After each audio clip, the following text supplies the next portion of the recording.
হরে কৃষ্ণ।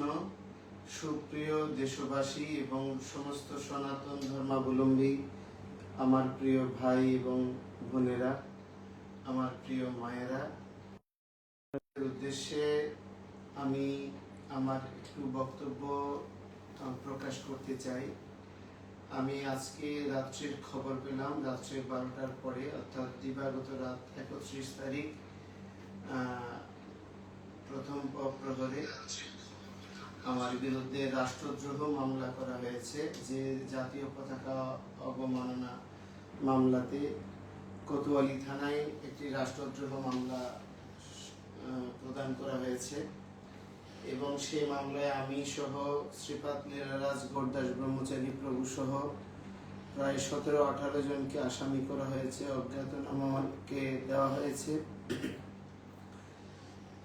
আমরা বিগত 5ই আগস্টের পরে সনাতনী জনগোষ্ঠীর উপর অবর্ণনীয় অত্যাচার প্রতিরোধ করার জন্য এবং রাষ্ট্রের স্থিতিশীলতা আনয়ন করার জন্য সনাতনীদের আত্মপীড়িত স্থিতিকে ব্যবহার করে কেউ যাতে এই আন্দোলনকে ভিন্ন খাতে প্রবাহিত করতে না পারে, সেজন্য আমি সহ সমস্ত সাধু সন্তরা আমরা মাঠে নেমেছি এবং সুশৃঙ্খলভাবে আমাদের মৌলিক বেঁচে থাকার তাগিদ স্বরূপ 8 দফা দাবির উপর ভিত্তি করে আধারিত করে আমরা এই আন্দোলন অব্যাহত রেখেছি। এবং বিগত 25 তারিখ অক্টোবর শুক্রবার আপনাদের সকলের সহযোগিতায় প্রশাসন এবং সমস্ত সেনাবাহিনী, এজেন্সি এবং সর্বস্তরের মানুষের সহযোগিতায় স্মরণকালে সর্ববৃহৎ একটি প্রতিবাদ সভা চট্টগ্রাম লালদিঘি ময়দানে অনুষ্ঠিত হয়। তো এই আন্দোলন এবং বিভাগীয় শহরসমূহে যে আমাদের আন্দোলন এবং জেলা উপজেলা পর্যায়ে যে আন্দোলনের কর্মসূচি বা লং মার্চের কর্মসূচি, কোনো কর্মসূচি রাষ্ট্রের বিরুদ্ধে না, কোনো সরকারের বিরুদ্ধে না এবং কোনো অবস্থায় এটি কোনো রাজনৈতিক দলের পক্ষে নয় এবং কোনো রাজনৈতিক দলের বিপক্ষেও নয়। গতকাল আমি বিএনপি কার্যালয়ে বাংলাদেশ জাতীয়তাবাদী দল বিএনপি কর্তৃক আয়োজিত লেডিস ক্লাবে দুর্গাপূজা আর বিজয়া দশমী স্মরণ অনুষ্ঠানেও একই কথা পুনর্ব্যক্ত করেছি যে উনি জনাব ভারপ্রাপ্ত চেয়ারম্যান তারেক রহমান, তিনি দীর্ঘকাল ধরে মামলা মোকদ্দমায় জর্জরিত, এখনো তিনি জর্জরিত আছেন। তো ওনারা যদি জর্জরিত হন, হিন্দুগণের সাধারণ মানুষের স্থিতিটা কোন পর্যায়ে, সেই কথাটা আমি সেখানে ব্যক্ত করেছি। তো এই পুরো পরিস্থিতিটাকে ভিন্ন খাতে প্রবাহিত করার জন্য, সনাতনী মানুষের অস্তিত্ব অধিকার আন্দোলনকে ভিন্ন খাতে প্রবাহিত করে রাষ্ট্রযন্ত্রের একটা ভাবমূর্তি ক্ষুণ্ণ করার জন্য একটা দুষ্ট মহল এই প্রক্রিয়ার সঙ্গে যুক্ত হয়ে দেশের সামগ্রিক প্রগতি, সহাবস্থান, গণতন্ত্রকে বিনষ্ট করার প্রয়াস করছে। এবং আমরা আশা করেছিলাম বিশ্বজয়ী, নোবেল বিজয়ী এবং বিশ্ব নাগরিক আমাদের চট্টগ্রামের গৌরব ডক্টর মোহাম্মদ ইউনূস সহ আমাদের যতগুলি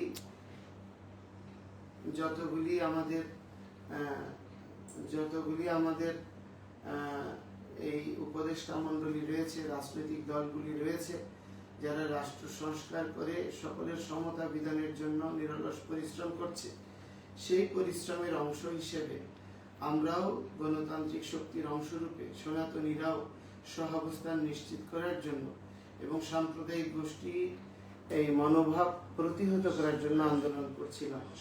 তো এই পরিস্থিতিটাকে ভিন্ন খাতে প্রবাহিত করার জন্য যারা প্রচেষ্টা করছে, সমস্ত শুভবুদ্ধি সম্পন্ন সমস্ত গণতন্ত্র মানা মানুষসমূহ, সমস্ত সনাতন ধর্মাবলম্বী মানুষসমূহকে আমি অনুরোধ করব, আমাদের প্রিয় জন্মভূমি এই বাংলাদেশ, আমরা যেই ভূমি ছেড়ে যেতে চাই না, আমরা এই ভূমির ভূমিপুত্র, আমরা এখানের ঐতিহ্য, সংস্কৃতি, অসাম্প্রদায়িক চরিত্রকে বজায় রাখার জন্য কাজ করতে চাই। এই স্থিতিকে সংরক্ষণ করার জন্য আপনারা সকলে যার যার অবস্থান থেকে সহযোগ প্রদান করবেন এবং এই আন্দোলনকে সুশৃঙ্খলভাবে আমাদের 8 দফা প্রতিষ্ঠার আন্দোলনকে অব্যাহত রাখবেন এবং সনাতনী সমস্ত জনগোষ্ঠীর কাছে অনুরোধ করব, যে কোনো সময় আমাকে হয়তো গ্রেপ্তারও করা হতে পারে, আপনারা ঐক্যবদ্ধভাবে এই আন্দোলনকে অব্যাহত রাখবেন। এটা এবং আমাদের প্রিয় জন্মভূমি, আমাদের দেশের সরকার সবার পাশে দাঁড়িয়ে একটি মৌলিক সকলের সহাবস্থানযোগ্য গণতান্ত্রিক রাষ্ট্র বিনির্মাণের জন্য সহযোগ প্রদান করবেন এবং মুক্ত স্বাধীনতার স্বাদ যাতে সবাই লাভ করতে পারে সেজন্য সবাই যত্নবান হবেন, এই প্রার্থনা আপনাদের কাছে রাখছি। পরমেশ্বর যদি আমাকে সুস্থ শরীরে বাঁচিয়ে রাখেন, আবার আপনাদের সঙ্গে দেখা হবে। কিন্তু যদি নাও থাকি, তাও আমার কোনো দুঃখ থাকবে না। আপনারা সকলে সম্মিলিতভাবে আমাদের সনাতনীদের ঐতিহ্য, সংস্কৃতি এবং বাংলাদেশের গণতান্ত্রিক ভাবধারাকে অব্যাহত রাখবেন এবং এই রাষ্ট্রকে ভালোবাসবেন। এই দেশের সুখ এবং ঐতিহ্য সারা পৃথিবীর মানুষের কাছে যাতে বরণীয়, আদর্শনীয় হয়, তার জন্য যত্নবান হবেন। হরে কৃষ্ণ, শুভ প্রণাম।